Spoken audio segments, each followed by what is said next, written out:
Doctor care homeopathy అన్ని బ్రాంచ్ల్లో free consultation మరియు 25% అన్ని మందులపైన గొప్ప డిస్కౌంట్. అందరికీ నమస్కారాలు. ఈరోజు నేను అదేవిధంగా జనసేన అధినేత పవన్ కళ్యాణ్ గారు ఎలక్షన్ కమిషన్ కలిశాం. అన్ని విషయాలు కూడా చాలా స్పష్టంగా వారికి ఎక్స్ప్లెయిన్ చేశాం. నా సుదీర్ఘ రాజకీయ చరిత్రలో కానీ పవన్ కళ్యాణ్ గారు కూడా రాజకీయాల్లోకి రావడమే కాకుండా రాజకీయాలను వాచ్ చేస్తూ ఉండడం కానీ ఇవన్నీ చూసిన తర్వాత ఎప్పుడూ జరగనటువంటి అరాచకాలు జరుగుతున్నాయి. ప్రజాస్వామ్యాన్ని అపహాస్యం చేసే పరిస్థితికి వస్తున్నారు. ఇంతవరకు మీరు చూస్తే కేసులు అయితే మా మీద విపరీతంగా బుక్ చేసి అంటే ఎక్కడ కూడా పనిచేయకుండా చేయడం కోసం రాజకీయ పార్టీల్ని రాజకీయ పార్టీల కార్యకర్తల్ని లేకుంటే అందులో పనిచేసే వ్యవస్థని మొత్తం సర్వనాశనం చేయాలి, నిర్వీర్యం చేయాలని ప్రయత్నం చేశారు. ఇప్పుడు ప్రజల్లో ఉండే తిరుగుబాటు చూసిన తర్వాత హోల్సేల్గా ఓటర్స్ అందరినీ మార్చేయడం, దొంగ ఓట్లు వేసుకోవడం ఇలాంటివి చేస్తే తప్ప సాధ్యం కాదనే కంక్లూజన్కి వచ్చారు. ఈరోజు ఒక ఎగ్జాంపుల్ ఇచ్చాం. ఒక్క చంద్రగిరిలో ఫామ్ 6 కింద 1,15,000 ఓట్లు ఇచ్చారు. దాంట్లో దగ్గర 33,000 ఓట్లు ఆమోదించారు. దాంట్లో వేరే నియోజకవర్గంలో విత్ ఎవిడెన్స్ అన్ని కూడా మేము పెట్టాం. అన్ని కూడా వారికి ఎక్స్ప్లెయిన్ చేశాం.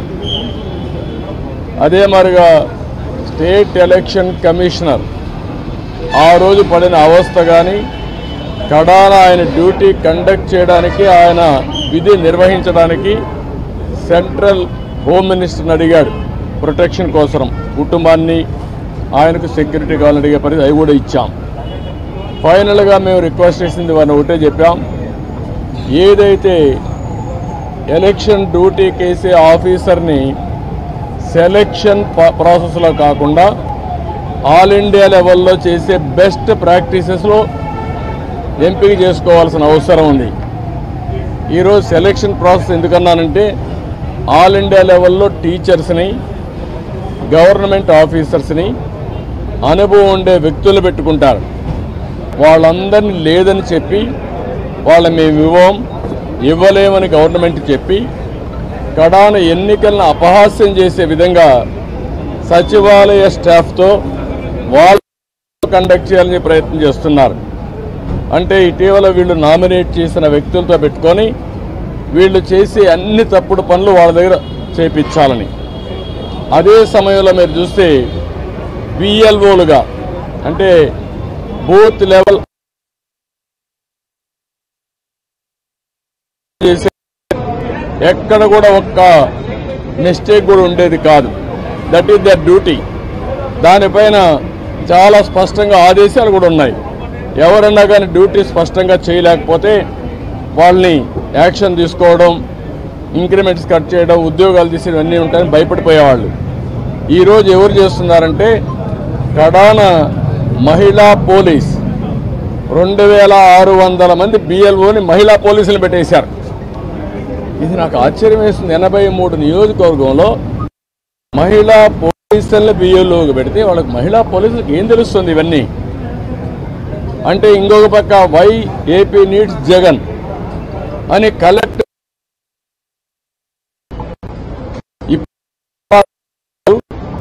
రాతి యుగానికి వస్తున్నారు.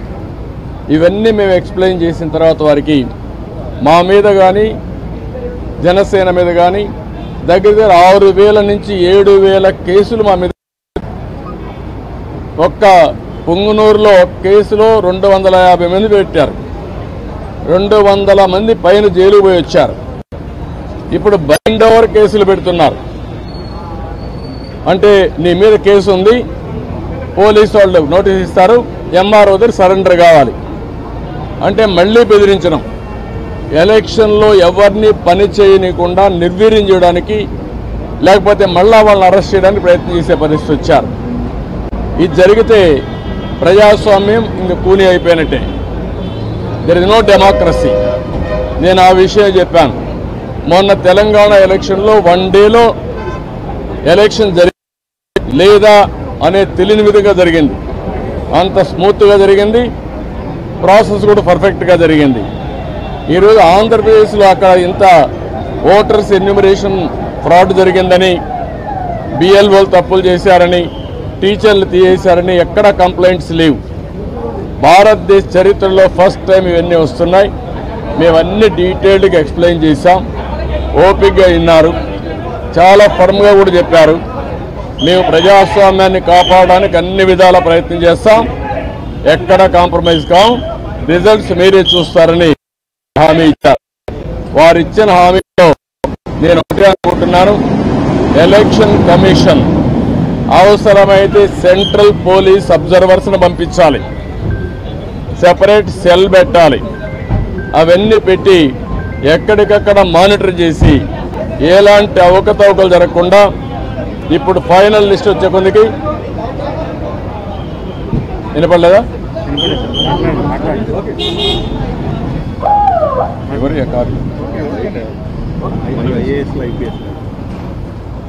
ఎప్పటికప్పుడు మానిటర్ చేయాల్సిన అవసరం ఉంది.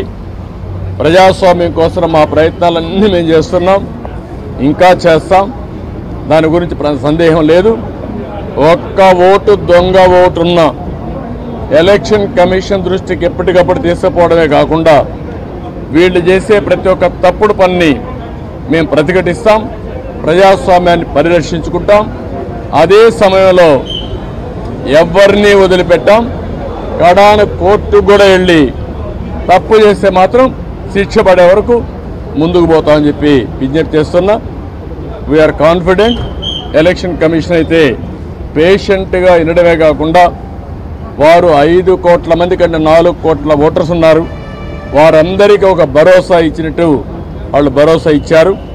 అది అమలవుతుందనే ఆశాభావంతో ముందుకు పోతున్నాం. తెలంగాణలో వేసిన ఓటర్లు చాలా మంది ఏపీలో కూడా ఓటు నమోదు చేస్తున్నారు, రీఎంట్రీ ఓట్లు ఎక్కువ ఉన్నాయని వైసీపీ. నేనేమంటానంటే మీరు ఎన్నెన్నో ఆరోపణ చేయండి, వాడు ఓటేసినప్పుడు వాళ్ళకి నోటీస్ ఇచ్చి పర్ఫెక్ట్గా చేయాలి తప్ప మీరెవరు డిలీట్ చేయడానికి? ఎలక్షన్ కమిషన్ చేయాల్సిన పని, ఎలక్షన్ ఆఫీసర్లు చేయాల్సిన పని నువ్వెవరు చేయడానికి? నువ్వు కంప్లైంట్ ఇస్తావు, ఇచ్చిన తర్వాత వాళ్ళు వెరిఫై చేయాలి. ఒకవేళ ఇక్కడి నుంచి వేరే ప్రాంతానికి పోయారు, అక్కడ ఓటేయరు అంటే ఓటు ఇవ్వవా నువ్వు? అమెరికాకి వెళ్ళారు, అమెరికా నుంచి వచ్చి ఓటేస్తారు. వాడి యొక్క జన్మభూమి పైన, ఈ రాష్ట్రం పైన వాళ్ళకుండే ప్రేమ, ఈ రాష్ట్రంలో పుట్టిన వాళ్ళు. అంతేగాని నువ్వు కర్ణాటకకు పోయావు, నువ్వు ఓటేయడానికి వీల్లేదు, నువ్వు ఉపాధి కల్పిస్తే ఇక్కడే ఉంటారు, అవకాశాలు కల్పిస్తే ఇక్కడే ఉండేవాళ్ళు. ఎందుకు పోయారు? అవకాశాలు లేకుండా పోయారు. అలాంటి వాళ్ళకి మేము ఓటు ఇవ్వమంటే కరెక్ట్ కాదు, అది వెరిఫై చేసుకోవాలి. అక్కడ వేయకుండా ఇక్కడ వేస్తే ఎలాంటి తప్పులు.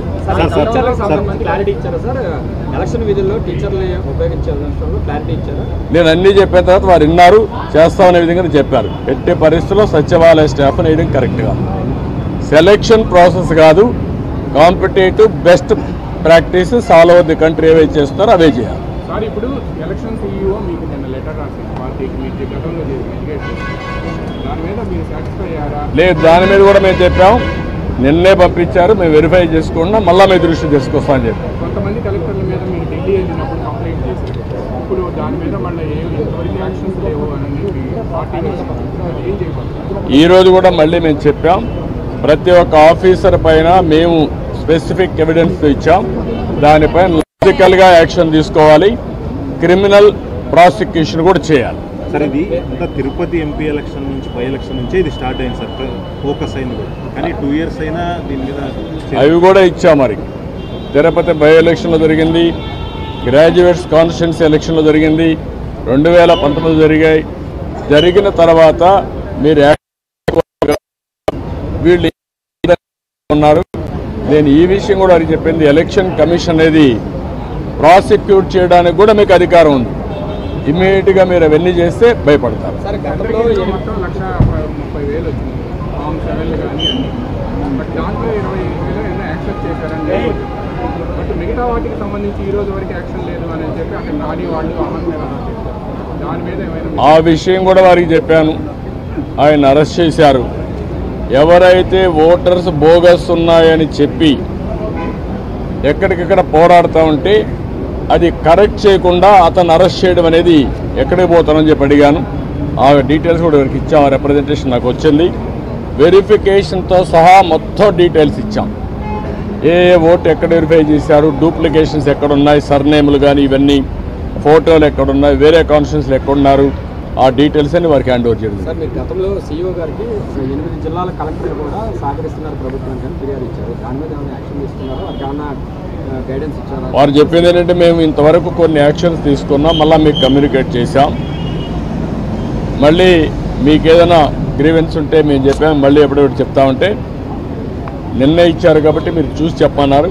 డెఫినెట్గా మళ్ళీ కంప్లైంట్ చేస్తాను. నేను ఒకటే చెప్పాను, ఆల్ ఆఫీసర్స్ బెదిరింపులు భయభ్రాంతులు చేస్తున్నారు.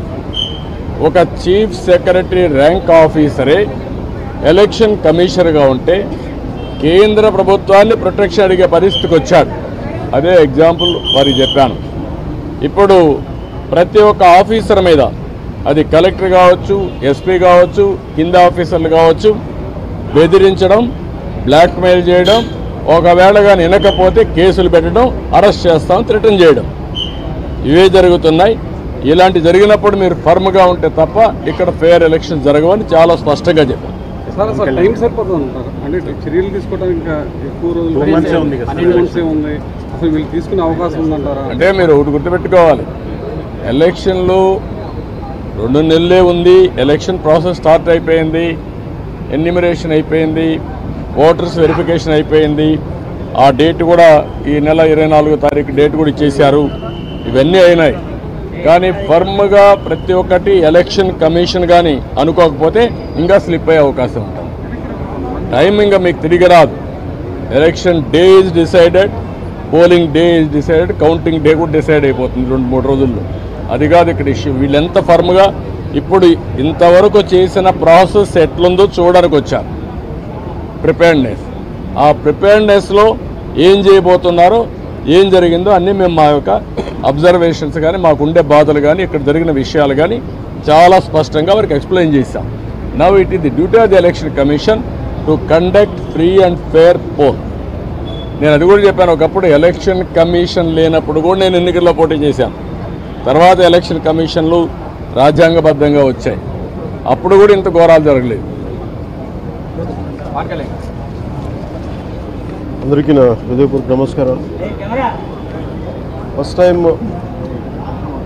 చాలా కాలం తర్వాత ఫుల్ ఎలక్షన్ కమిషన్ రావడం,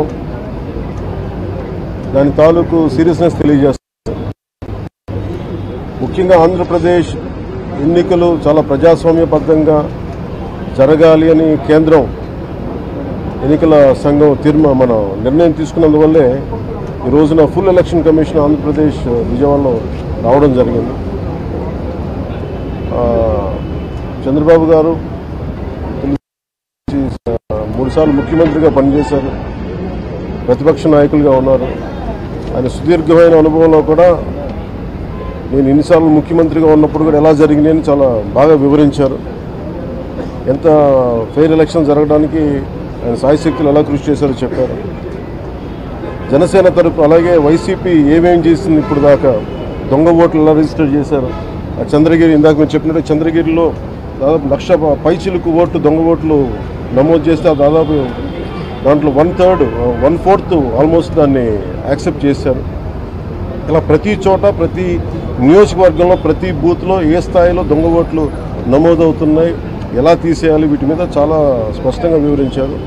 జనసేన తరఫు నుంచి నేను ప్రత్యేకంగా వివరించింది ఎలక్షన్ కమిషన్కి, మా వైసీపీ ప్రభుత్వం వచ్చినప్పటి నుంచి లా అండ్ ఆర్డర్ కంప్లీట్గా దిగజారిపోయింది. ఎవరన్నా ప్రజాస్వామ్య హాని జరుగుతుంటే గొంతెత్తితే పొలిటికల్ పార్టీస్ కానీ, వ్యక్తులు కానీ, ప్రైవేట్ వ్యక్తులు కానీ వాళ్ళందరి మీద కేసులు ఎలా పడుతున్నాయి, కేసులు ఎలా చేస్తున్నాయి, ముఖ్యంగా బైండ్ ఓవర్ కేసులు ప్రత్యేకించి పొలిటికల్ పార్టీ టీడీపీ వారి మీద కానీ, జనసేన కార్యకర్తల మీద కానీ ఇవన్నీ చాలా క్లియర్గా తెలియజెప్పడం జరిగింది వారికి. అలాగే పోలీసు అధికారులని ఇప్పుడు సడన్గా మారుస్తూ ఉన్నారు.